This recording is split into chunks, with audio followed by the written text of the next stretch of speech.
Fala galera, nossa Slow, tu vai fazer isso mesmo, cara? Pois é, né, eu poderia ficar tranquilo na minha, fazer um vídeo de ciência, deixar esse assunto quieto, mas eu sei que muitos de vocês se importam com a minha opinião, então se eu for capaz de conseguir fazer alguma diferença, mesmo que bem pequena, neste mar de loucura que tá essa semana de pré-eleição, já vai valer o esforço e o gasto energético de estar produzindo esse vídeo. Bom, eu reconheço que eu sou uma pessoa jovem ainda, eu tenho menos de 30 anos e por isso eu não tenho muita experiência em eleições, mas eu já entendi que em véspera de eleições, graças a um esforço enorme da mídia e agora das redes sociais também, a gente fica com aquela sensação de que existe um bem e um mal, né? O seu candidato vai resolver todos os problemas do Brasil, enquanto o outro vai ser responsável por todas as desgraças e problemas que acontecer. Todo político é corrupto e ladrão! O meu candidato?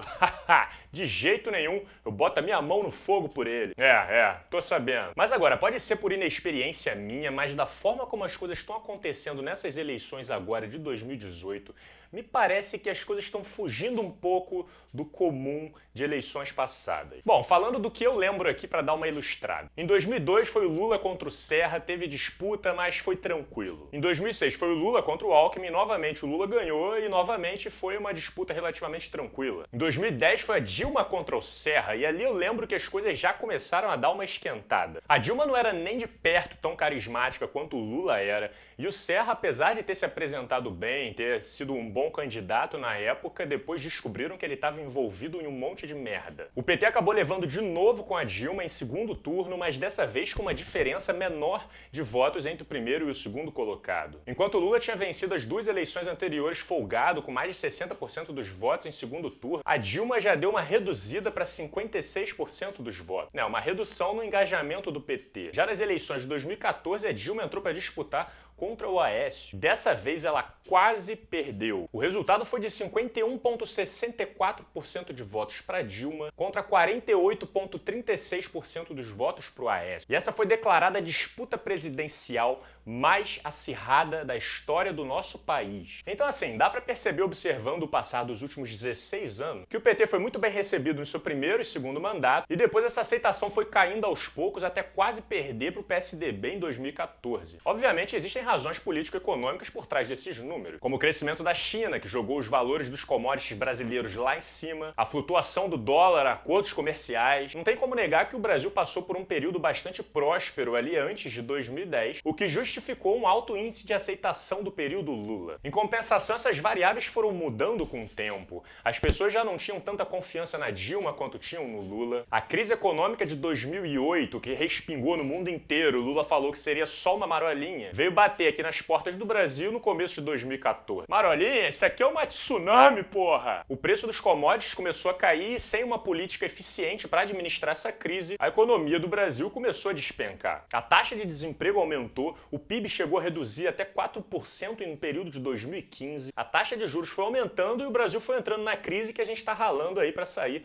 até hoje. E vamos combinar uma coisa, né? A Dilma pode até ser uma pessoa séria nos bastidores, pode ter pulso firme para controlar algumas coisas, mas ela falando em público é uma piada pronta. Pô, uma pessoa que foi eleita para representar o Brasil e ela não consegue formular duas frases em sequência sem se enrolar toda, é óbvio que vai ter a tua credibilidade abalada. Porque o Dia das Crianças é uma imagem de um cachorro que fica atrás. Cara, essa é minha favorita. Eu concordo que esse tipo de característica não deveria receber tanta relevância na hora da gente escolher um candidato. Mas o grosso do povão não pensa dessa forma. Ela acabou não passando muita confiança para as pessoas, o que é fundamental em um período de crise. E para complementar, a Operação Lava Jato começou a passar o rodo em Brasília, desvendando o monstro da corrupção que estava lá instalado lá dentro há muito tempo. Esse tipo de esquema não é inventado da noite pro dia. E aí a soma desses fatores que envolve a crise econômica, o fato do PT estar entrando no seu quarto mandato seguido, a falta de confiança que a Dilma passava para as pessoas, a Polícia Federal invadindo diariamente o Congresso para ir prender político corrupto. O pessoal lá dentro acabou mexendo os pauzinhos para conseguir tirar a Dilma num processo de impeachment. E aí essa parte, cara, eu nem prefiro entrar muito, porque tem tanto porém atrás de porém, que se eu for nessa direção eu nunca mais vou conseguir voltar pro ponto que eu quero chegar aqui nesse vídeo. Mas para quem quiser entender como funcionou a elaboração do projeto de impeachment da Dilma, eu já fiz um vídeo sobre isso naquela época, na semana em que estava acontecendo a votação, e eu vou deixar o link aqui na descrição desse vídeo para quem estiver interessado. Beleza? Agora, eu tô explicando esse cenário pra vocês perceberem que o que tá acontecendo agora não é uma situação pontual. É um processo de um partido que já está há um tempo no poder, com o povo sobrevivendo a uma crise econômica e com um escândalo de corrupção comendo solto pelo país. Por isso é óbvio que na cabeça de uma grande parte das pessoas, tudo de ruim que está acontecendo com o Brasil hoje é de responsabilidade do governo que estava administrando o país nos últimos anos. CDDVD, fora PT, CDDVD. Claro que muitas dessas acusações não são justas, mas muitas outras são. Isso faz com que as pessoas personifiquem esses problemas e associem eles como responsabilidade exclusiva do PT, gerando um sentimento de antipetismo que pode acabar sendo maior do que um sentimento de aproximação por algum outro candidato qualquer. Isso não é necessariamente ruim.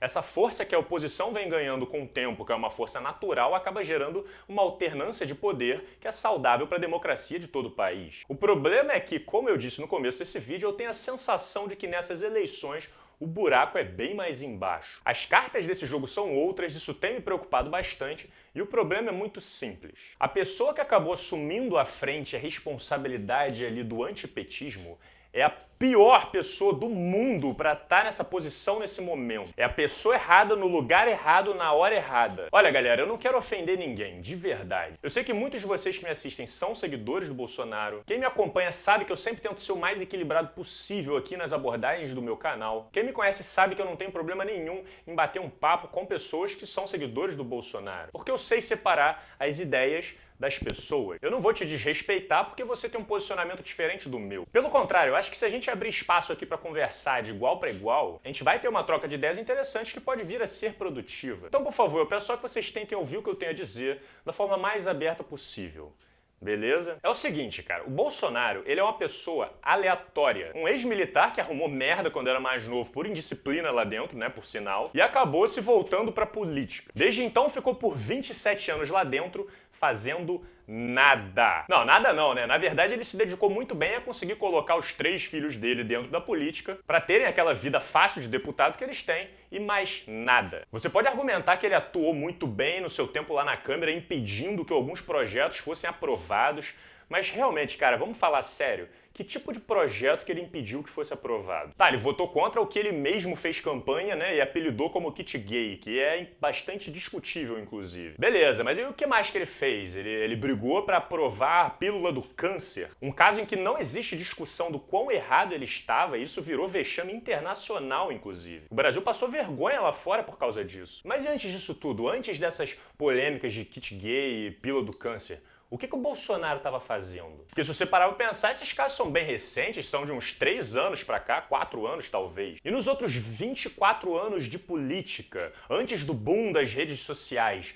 o que o Bolsonaro estava fazendo lá na Câmara, além de receber um salário astronômico de deputado e ganhar milhões de benefícios para ter a melhor vida do mundo? Tava passeando de lanche em Angra dos Reis, pô. Sobre o que eram as propostas dele nesses últimos 24 anos de Congresso. Bom, eu sei que ele votou contra o Plano Real, né, que foi uma solução para o problema absurdo de inflação que o Brasil estava passando antes dos anos 2000 ali. Em 2005 ele votou contra a lei do nepotismo, né, que proibia que você colocasse parentes seus dentro de cargos públicos, né, para você não aparelhar o Estado com a sua família inteira. Ele votou contra, né, até porque o que a família dele ia fazer se não fosse todo mundo pendurado no governo, né? Em 1996 ele votou contra um projeto de lei que visava acabar com as superaposentadorias e benefícios dos deputados e senadores lá na Câmara, que eles recebem até hoje. Bolsonaro votou contra os fins desses benefícios. Mas sabe o que ele votou a favor mais recentemente, agora em 2010? Aumentar o salário dos deputados e senadores, né? Claro, porque o salário deles já é muito pequenininho, né? Quem vai perder a chance de poder torcer ainda mais os cofres públicos, né? E o mais interessante, de uma forma legal, né, legítima, e que ninguém possa falar nada. Tá na lei, ué. Se os políticos ganham uma fortuna, mais milhões de benefícios, e tudo isso tá na lei, não tem nada de errado com isso, não tem discussão sobre isso. A questão que eu quero que vocês entendam é que o Bolsonaro sempre foi só mais um deputado qualquer lá dentro. Sabe quando a gente vê na TV um monte de velho de terno e gravata,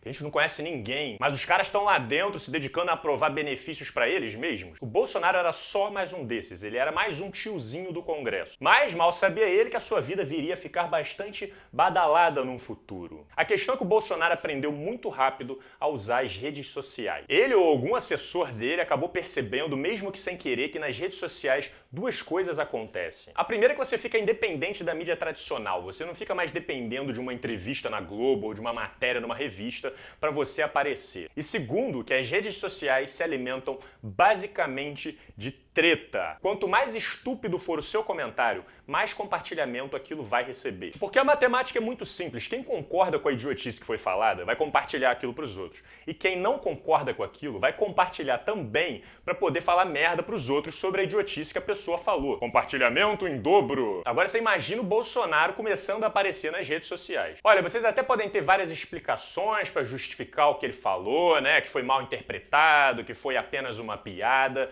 mas não tem como negar que, socialmente falando, o Bolsonaro já falou muita coisa escrota na internet. E como esperado, tudo aquilo foi compartilhado na velocidade da luz. E boa parte desse compartilhamento foi feito pela galera da esquerda também. Sabiam que o Bolsonaro era só o tiozinho doidão do Congresso? E foram usando ele e os posts dele como uma personificação do mal e de todo o demônio que deve ser combatido no mundo. Fala sério, a galera citava e compartilhava coisas sobre o Bolsonaro igual estão fazendo com o Cabo Daciolo agora. E ninguém imagina que o Daciolo vai ter chances num futuro não muito distante de ganhar a presidência do Brasil, né? E é claro que enquanto um pessoal indignado compartilhava parte das merdas do que o Bolsonaro falava nas redes sociais, teve gente que se identificou com esse discurso. E agora vem um palpite pessoal meu em relação a essa identificação que aconteceu. Eu vejo muita gente repetir que o Bolsonaro aflorou o preconceito que existe nas pessoas, que deu voz pro preconceito. E eu concordo que isso acontece sim. Mas tem uma outra parte dessa história, uma outra forma de enxergar isso que é meio nebulosa pra muita gente, mas eu acho que vale a pena compartilhar aqui com vocês. Não há dúvidas de que o Brasil sempre foi um país bastante conservador, o que não quer dizer que a gente não tenha a capacidade de mudar a nossa forma de pensar. Quando eu estava no colégio, não existia essas discussões de direitos LGBT, por exemplo. Era normal você zoar o amiguinho por qualquer coisa. Ah, tá de blusa rosa! Ensinado quando criança que a menina que fica com mais de um ou dois caras na sala, ela não presta. Que se ela disser não, é porque você precisa insistir. Olha que absurdo, cara. E eu não sei se vocês perceberam, mas isso tudo meio que mudou na velocidade da luz. Se não me engano, foi no período entre 2013 e 2016, mais ou menos, em que as redes sociais ficaram entupidas de tretas e discussões, vídeo no YouTube, texto em blog, a porradaria comendo solta pra galera conseguir ter voz e mudar algumas coisas. Eu confesso que eu tive que parar pra sentar, ler e tentar entender parte dessas novas ideias que foram surgindo nesse período. Peraí, deixa eu tentar entender o que o pessoal tá dizendo. Vamos lá. Muita coisa faz sentido, são positivas, mas tem sempre aquele pessoal mais extremo que acaba perdendo a linha e fazendo uma maior barulheira por uma ideia que nem sempre é muito coerente. E olha, vocês sabem que eu sou extremamente aberto, eu gosto de estar sempre mudando a minha forma de pensar, mas eu sempre alerto as pessoas de que a abordagem que vocês vão utilizar para passar uma ideia é quase tão importante quanto a ideia que você quer passar. E tem gente que ignora completamente essa informação. Tem muita gente que pensa que só porque suas ideias são coerentes e progressistas que você pode ser agressivo e forçar ela dentro das outras pessoas de qualquer jeito. Bora, abre a boca, anda, vai, engole essa porra agora, anda.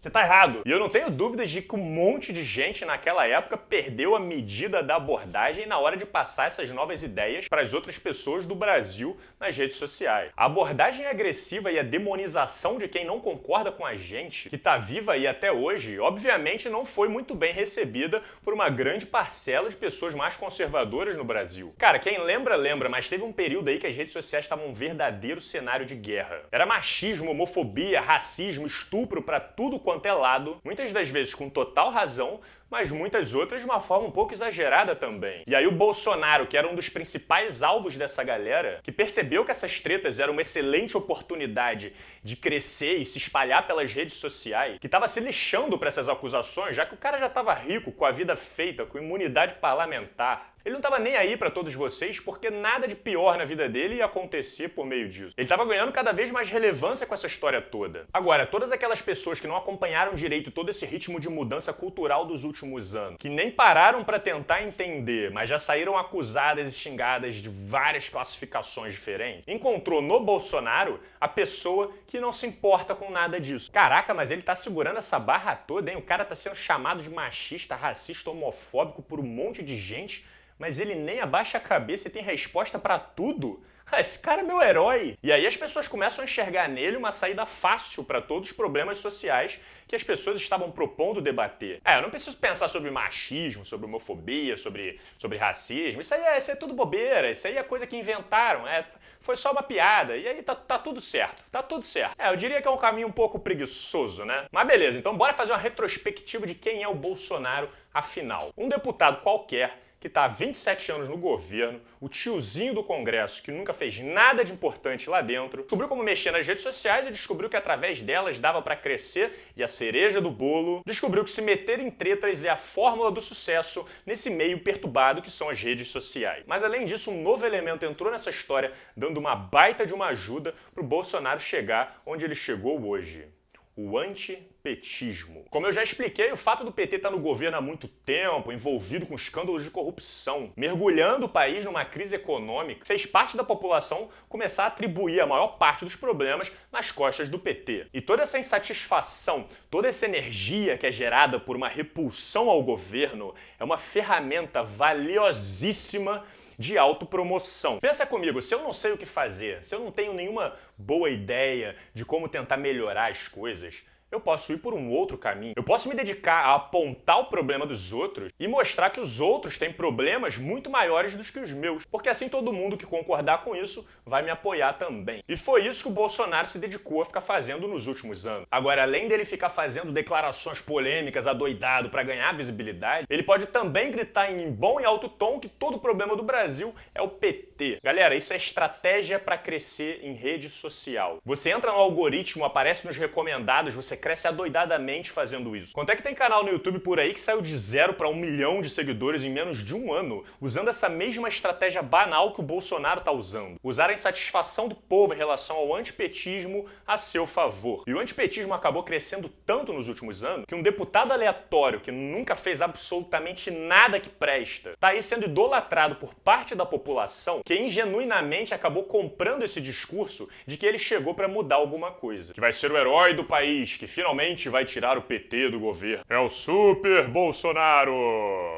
Tô com barba na cara, acreditando em super-herói. Vocês conseguem entender o modus operandi por trás das estratégias do Bolsonaro? Por exemplo, com as palavras dele, né? Ele não publica nenhum projeto, mas ele tá lá se dedicando a apontar os erros nos projetos dos outros. E agora, como candidato, você vai falar sobre projeto com ele? Deixa isso aí com o Paulo Guedes, deixa que a equipe vai resolver isso. Agora o PT? O PT tá todo errado. Vamos mudar isso daí. Vocês entendem que é o mesmo mecanismo por trás dessa atuação? Ele tá manipulando vocês e usando toda essa sensação de insatisfação que a gente sente por causa da crise econômica, crise política que a gente está vivendo, para crescer e se dar bem na política à custa de vocês. E eu garanto uma coisa para vocês, cara, se o Bolsonaro for eleito, o papel dele no governo vai continuar sendo exatamente o mesmo, esse mesmo mecanismo. O Brasil tá cheio de problema, mas a culpa não é minha, a culpa é do comunismo, da Venezuela, que tá tentando atrapalhar nossos mercados, é o comunismo no mundo, que é por isso que tá dando problema, é a China que tá fazendo merda, o problema é não sei o quê. A culpa nunca vai ser do Bolsonaro. E no fim ele vai estar rindo da cara das pessoas que votaram nele. E quanto a resolver de fato os problemas do Brasil, isso acho que ele não sabe nem por onde começar. Mas bora tirar um pouco o foco só do Bolsonaro e vamos falar um pouco sobre as últimas pesquisas e esse cenário catastrófico que está sendo previsto aí para segundo turno, que não tá fácil para ninguém. Tá, a primeira coisa que vocês têm que ter em mente é que as pesquisas eleitorais são totalmente capazes de errar. Já teve caso em eleições passadas de uma discrepância de mais de 20 pontos nas intenções de voto. Então não é para achar que as pesquisas já determinam o resultado das eleições, porque isso não é verdade, muita coisa pode acontecer e a gente pode se surpreender com os resultados. Mas em compensação também não é inteligente a gente descartar completamente elas por causa disso. Porque afinal de contas são pesquisas, elas são realizadas de uma forma técnica e por isso podem sim nos trazer uma noção do cenário eleitoral. Então, tendo isso em mente, bora analisar as últimas pesquisas, mais especificamente a do Datafolha, que saiu nessa terça-feira, e vamos ver o que elas têm a dizer. O Bolsonaro está em primeiro lugar com 32% das intenções de voto. Em segundo lugar está, adivinha quem? O Haddad, do PT, com 21% das intenções de voto. Depois disso tem o Ciro com 11%, o Alckmin com 9%, a Marina com 4%, o Amoedo com 3%. E para mim nem compensa falar muito quem está abaixo de 3%, mas vocês podem encontrar aí em qualquer pesquisa que vocês fizerem. Bom, olhando para esses números que eu separei, o que eu acho que pode acontecer é o seguinte: não é impossível, mas eu acho pouco provável que o Bolsonaro ganhe no primeiro turno. Porque para ele fazer isso, ele precisaria ter mais de 50% dos votos válidos. E levando em consideração que os índices de rejeição do Bolsonaro são de 45%, eu acho que é quase certo que alguém vai entrar para disputar com ele no segundo turno. Agora, quem vai ser essa pessoa, que é o mistério da semana? Uma coisa que eu tô realmente curioso para ver é quanto que o tempo de televisão vai influenciar nessas eleições. Porque enquanto tinha candidato com direito a 5 segundos de TV, o Alckmin lá fez uma festa, teve direito, conseguiu gravar um clipe, se emocionar, fazer teatro lá na TV. Então assim, não subestimem o tempo de propaganda eleitoral da TV. A gente pode acabar se surpreendendo. Mas o cenário mais provável até o momento é de que quem passa para o segundo turno com o Bolsonaro é o Haddad, com 21% das intenções de voto. E agora vamos falar sério. Vocês percebem o cenário catastrófico que é para o nosso país um segundo turno de Haddad contra o Bolsonaro? Vocês entendem que essa briga não é entre o Bolsonaro e o Haddad? Essa briga é entre o PT e o antipetismo. Ou seja, boa parte das pessoas que estão votando no Bolsonaro estão fazendo isso para tirar o PT do governo. Se a outra opção de voto não fosse o PT, talvez as pessoas não estivessem caindo nessa armadilha do Bolsonaro. E você não se engane, porque com exceção do Exército e amiguinhos Alexandre Frota e companhia lá do Bolsonaro, todo mundo vai sair perdendo com essa candidatura. Eu não acho que quem ganhar ou perder vai nem ganhar ou nem perder. Quem ganhar ou perder, vai todo mundo perder. E não subestimem a força do antipetismo no Brasil, porque de acordo com as últimas pesquisas, o índice de rejeição do Haddad bateu 41%, o que significa que o Haddad é a pior pessoa do mundo para entrar no segundo turno para enfrentar o tiozinho do Congresso. Quanto é que as previsões de segundo turno são catastróficas. Pela pesquisa do Datafolha, em uma simulação de segundo turno entre o Bolsonaro e o Haddad, o Bolsonaro terminaria com 44% dos votos, enquanto o Haddad ficaria com 42% dos votos. Então, sinceramente, eu não tô entendendo a galera de esquerda que passou os últimos 4 anos fazendo campanha contra o Bolsonaro querer votar no Haddad agora. Porque colocar o Haddad no segundo turno agora, de acordo com as previsões, é você assumir um risco altíssimo para o nosso país, dando chances reais do Bolsonaro virar presidente. Enquanto isso, Ciro, que no caso é o terceiro colocado nas intenções de voto, iria vencer o Bolsonaro no segundo turno com 46% dos votos, contra 42% para o Bolsonaro. E eu digo mesmo para quem vai votar no Bolsonaro. Se o seu grande objetivo é tirar o PT do governo, votar no Bolsonaro é assumir um risco gigante do PT acabar voltando para o poder. A disputa vai ficar ali, ó, acirrada. Agora, se o segundo turno fosse o Ciro, que é o terceiro colocado, contra o Haddad, o Ciro tiraria o Haddad com folga, porque o antipetismo entraria do lado do Ciro, fazendo com que ele ficasse com uma diferença de 46% dos votos contra 32% dos votos do Haddad. Uma vitória folgada para tirar o PT do governo. Mas agora, sabendo disso, será que vocês vão repensar o voto de vocês? Provavelmente não, né? Porque o que vocês querem é ver o circo pegar fogo. Quem quer tirar o PT acima de todas as coisas vai criar o cenário ideal para dar chances do PT ganhar. E quem quer tirar o Bolsonaro acima de todas as coisas vai criar o cenário ideal pro Bolsonaro ter chances de ganhar. Tudo menos o PT, fora PT, mas vamos votar no Bolsonaro, porque aí o PT tem chance de ganhar de novo, né? Então eu fico com aquela sensação, cara, de que o que vocês querem mesmo é adrenalina. Ter aquela emoção de uma final de Copa do Mundo que termina em pênalti depois das prorrogações. É tipo levar a taça ou voltar pra casa chorando. Fica ali naquela expectativa vibrando, né? Porque aí se o Bolsonaro ganhar ou Haddad, vocês podem fazer um churrascão, abraçar os amigos, sair na rua pra comemorar. É legal pensar nisso tudo. Mas e se você estiver do lado de quem perdeu? Vai querer ficar mais 4 anos vendo o PT governar, tendo tempo de se recompor? Ou vai querer ver 4 anos de governo do Bolsonaro pela frente? Será que vale a pena a gente correr esse risco só pela adrenalina do momento? E isso porque eu duvido que o time que perder vai pra casa e aceitar a derrota tranquilamente. As pessoas vão ficar enchendo o saco durante os próximos 4 anos, jogando a culpa de tudo que acontecer nas costas do governo que tiver assumido, pra ficar falando eu avisei, eu avisei, eu avisei. E tentar voltar com mais força ainda nas próximas eleições. E isso inclui treta dentro da Câmara, bate-boca, crise política e tudo aquilo que o Brasil adora, né? E lembrando que a gente ainda tá num processo de recuperação de crise econômica. A última coisa que o Brasil precisa nesse momento é extremismo e polarização. E mesmo sabendo disso, vocês vão manter o voto no candidato de vocês para poder assistir uma final de Copa do Mundo nas eleições, né? É, isso aí, eu não ouvi nada do que esse cara falou, né? Se o Bolsonaro ganhar, a gente vai fazer um festão, porra. Eu digo que não, mas na verdade eu sei por que isso acontece. acontece? Há uns anos atrás eu publiquei um vídeo chamado Problema da Sociedade aqui no meu canal. Muita gente elogia ele como um dos melhores vídeos do meu canal, e eu acho que o título que eu escolhi para ele é bastante conveniente e tem tudo a ver com o assunto que a gente está passando por aqui agora. Eu realmente recomendo todo mundo ir lá assistir esse vídeo antes das eleições, mas eu vou fazer aqui para vocês um resuminho bem breve para vocês entenderem do que se trata. É o seguinte, o ser humano vive em sociedade e por isso a gente precisa da aceitação das pessoas ao nosso redor para que a gente se sinta bem. Para conseguir essa aceitação, a gente vai entrando nas regras do jogo, vai criando ideias em comum e quando você perceber, você estará defendendo as mesmas ideias das pessoas ao seu redor. E tudo bem, isso é um processo normal, todo mundo passa por isso. A questão é que chega um momento que essa identidade do teu grupo fica tão forte e você se vê tão dependente dessas pessoas que a lógica do que elas estão falando e pregando acaba não sendo mais um fator determinante para decidir se você vai querer continuar com elas ou não. O importante é você defender as ideias, repetir o que está sendo dito e ser cada vez mais aceito por aquele grupo. O que está acontecendo no Brasil é que as pessoas se polarizaram em dois grandes grupos, né? Como a gente pode ver nas eleições, né? Que são os petistas e os antipetistas. E essas pessoas se sentem bem fazendo parte desse grupo, né? Até porque a melhor forma de você unir um grupo é você ter um inimigo em comum com ele. Então você nem precisa concordar comigo, porque eu sei que no fundo você sabe disso. A identidade do grupo que você segue é tão forte e tão agregadora para você que você nem se arrisca a contradizer as ideias que o grupo propaga. Imagina você falar para sua família e para os seus amigos que estão fazendo campanha para o Bolsonaro há mais de um ano que você resolveu mudar o seu voto. Eu acho que seria uma traição maior do que você chegar para tua família evangélica e falar que você entrou numa seita satânica. Amor, a gente precisa conversar muito sério.